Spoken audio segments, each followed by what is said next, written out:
بسم اللہ الرحمن الرحیم نحمده ونصلی علی رسوله الکریم اما بعد فاعوذ باللہ من الشیطان الرجیم بسم اللہ الرحمن الرحیم۔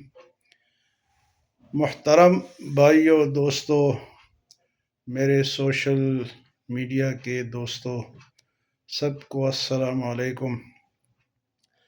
آج جو بات آپ سے شیئر کرنی ہے وہ ہے کہ حضور صلی اللہ علیہ وسلم کی امت میں ہمارا ہونا، یہ اللہ کا کرم ہے، اللہ کی مہربانی ہے کہ اس نے ہمیں حضور کے امت میں پیدا فرمایا، اور اس امت میں رہنے پہ ہمیں اللہ کا شکر بھی ادا کرنا ہے اور ہمیں فخر بھی کرنا ہے، کیونکہ جو قابل قبول دین ہوگا آخرت میں وہ صرف اسلام ہے۔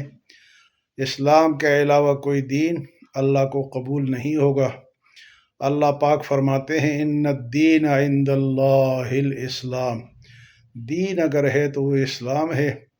اور اسی تیسرے سپارے سورۃ آل عمران میں اللہ پاک فرماتے ہیں وَمَن يَبْتَغِ غَيْرَ الْإِسْلَامِ دِينًا فَلَن يُقْبَلَ مِنْهُ وَهُوَ فِي الْآخِرَةِ مِنَ الْخَاسِرِينَ، جو کوئی بھی اسلام کے علاوہ کوئی اور دین تلاش کرے گا اور لے کر آئے گا وہ اس سے قبول نہیں کیا جائے گا۔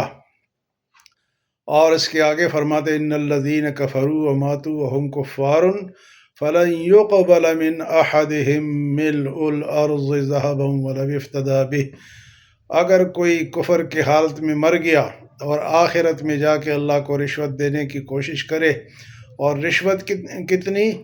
ملء الارض ذهبا، زمین بھر سونا بھی دے اللہ کو اور معاف کرانا چاہے تو وہاں پر یہ رشوت قبول نہیں ہوگی۔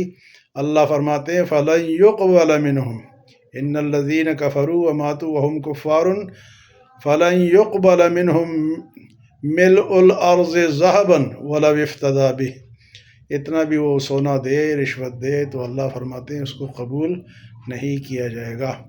تو اس لیے شکر ادا کرے، الحمدللہ پڑھے کہ ہمیں اللہ پاک نے پیارے نبی کی امت میں بنایا ہے، اور اسلام ہمارا دین ہے، اور یہی دین قیامت تک رہے گا، اور اس کی حفاظت کی ذمہ داری بھی اللہ پاک نے لی ہے۔ اللہ فرماتے انا نحن نزلنا الذکر وانا لہ لحافظون، اس دین کو، اس قرآن کو میں نے بھیجا ہے اور میں ہی اس کی حفاظت کروں گا، تو اس لیے اس میں کوئی کمی بیشی بھی نہیں کر سکتا۔ یہ ایک محفوظ دین ہے اور قیامت تک چلے گا۔ حضور صلی اللہ علیہ وسلم کی ختم نبوت کے صدقے میں یہ دین انشاءاللہ ہمیں نجات کا ذریعہ، ہمارے لیے نجات کا ذریعہ بنے گا۔ تو ہمیں اللہ کا شکر ادا کرنا چاہیے کہ ہم مسلمان ہیں، حضور کی امت میں ہیں، بہترین امت میں ہیں، اور حضور کی برکت سے بے شمار فضیلتیں ہمیں حاصل ہے، اور انشاءاللہ قیامت میں بھی حضور صلی اللہ علیہ وسلم کی شفاعت نصیب ہوگی۔ اللہ ہم سب کو حضور کی شفاعت نصیب فرمائے۔ وما علینا الا البلاغ۔ آپ لوگوں کا بہت بہت شکریہ۔